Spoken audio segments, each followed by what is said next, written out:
Good morning, children. Now, we are going to discuss about the next topic in the lesson. Organization of production. Children, please look at the board. Our next topic in the lesson. Organization of production. Organization of production means factors of production or requirements of production. Children, please listen carefully. Organization of production means factors of production or requirements of production. So, now we are going to discuss about organization of production or factors of production or requirements of production. Now, let me ask one question. Children, have you heard about production? Have you heard about production? We know that we all are human beings. Yes or no? Yes, we all are human beings.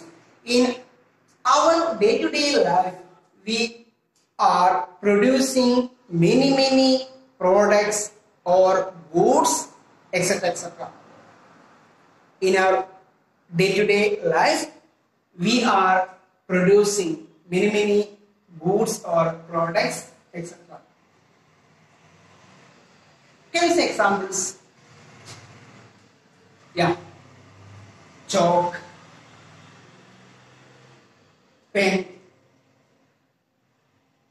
rice, wheat, paper, etc. etc. So, you have to understand one thing. In our day-to-day life, people are producing many goods or products. Now, let me ask one question. Do you know what do you mean by production? First, you have to say, what is the word meaning of production? You have to understand, right? What is the word meaning of production? Production means making or producing. Making or producing.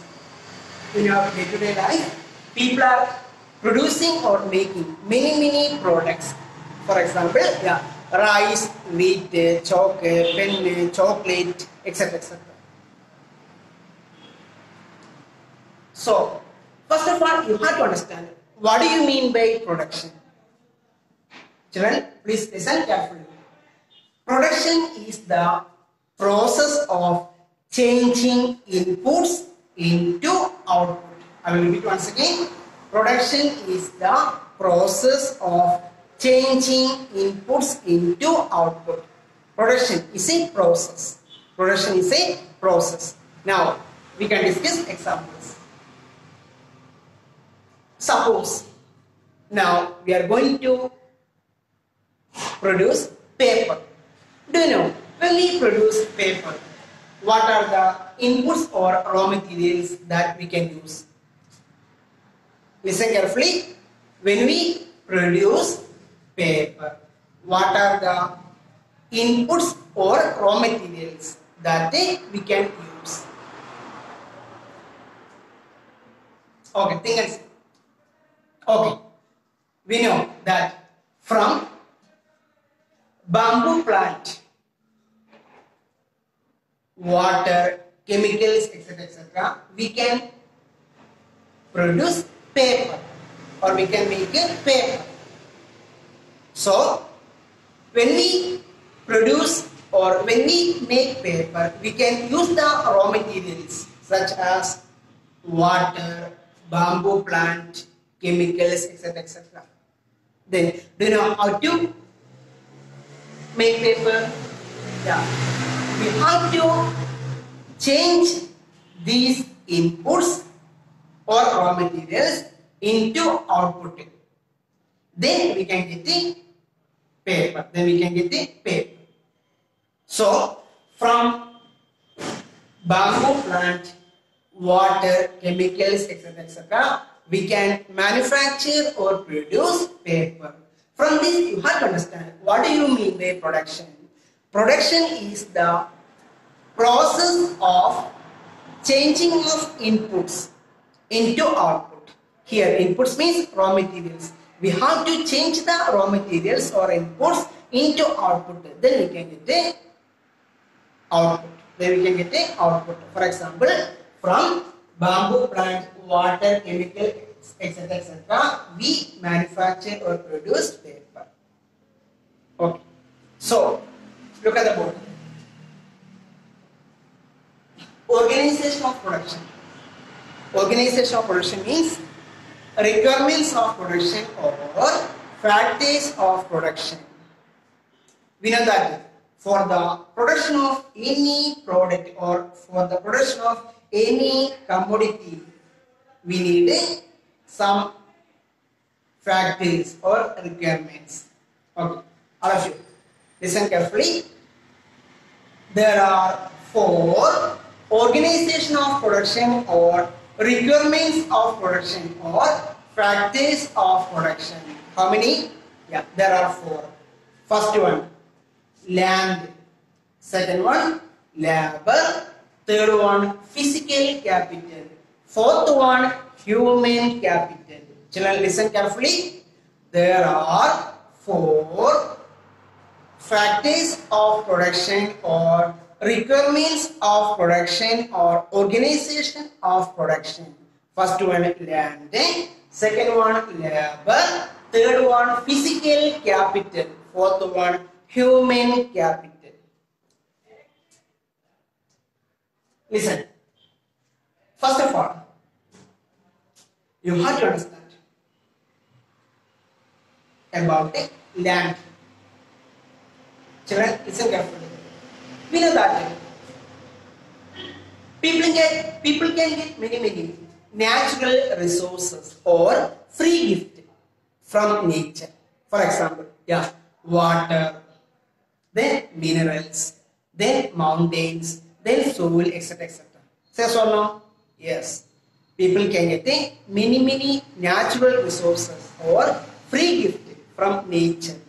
For example, water, chemicals, minerals, then mountains, then soil, then the forest, then plants, etc. etc.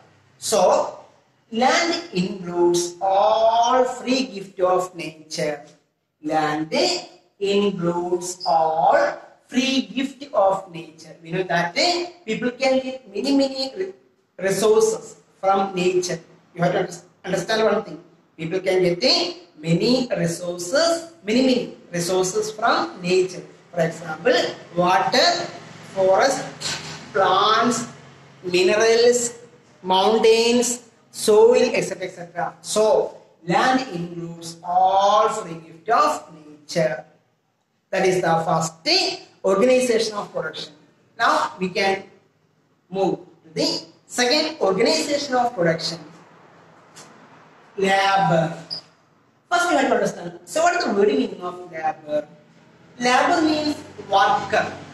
Labor means worker. For example, we know there are many workers in our area or locality or town. For example, yeah, painting workers, then construction workers, then doctors, then engineers, then teachers, then yeah, agricultural workers, then etc. etc. So, labor means worker.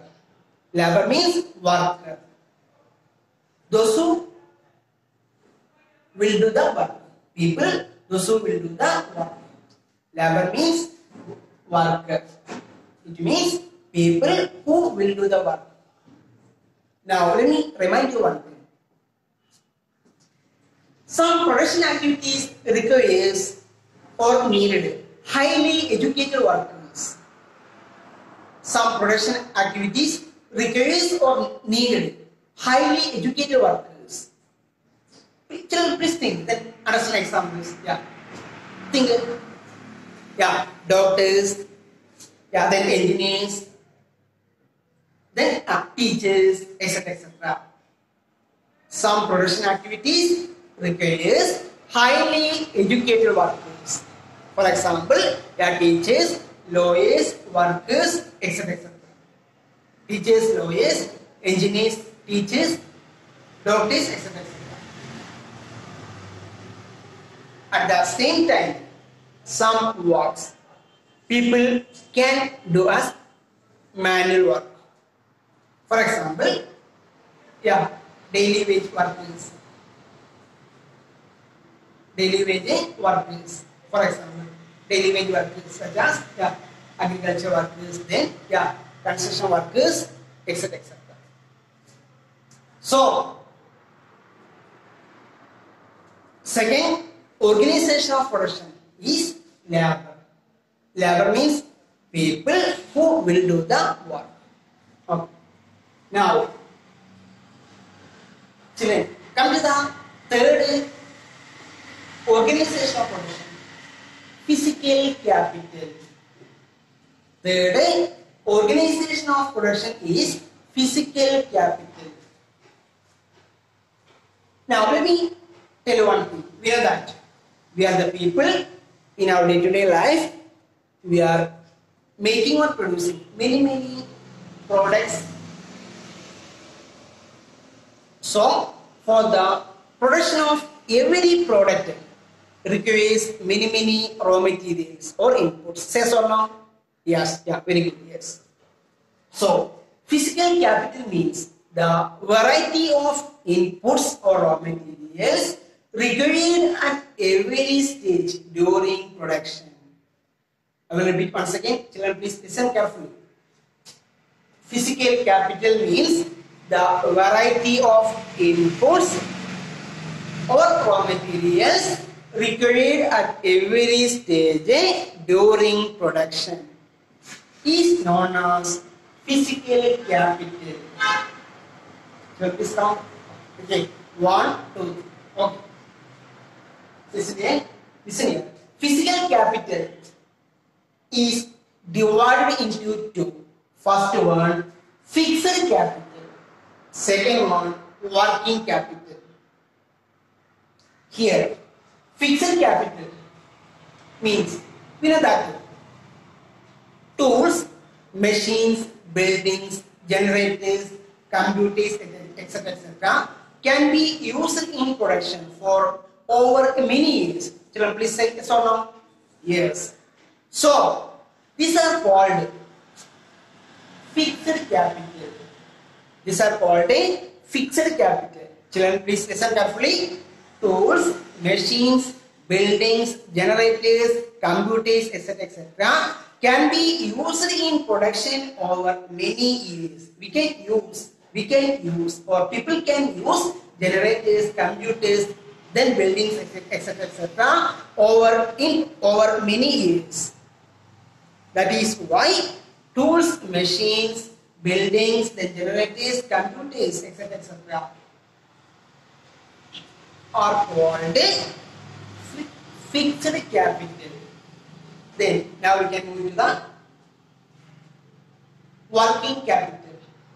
Working capital means raw materials and money in hand. Raw materials and money in hand. For example, just imagine now we want to make paratha.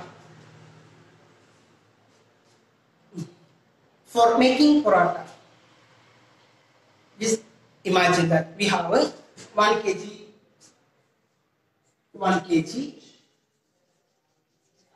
maida, then 100 rupees. So, by using 1 kg maida and 100 rupees, we can make paratha. Then, so working capital means raw materials and money in hand.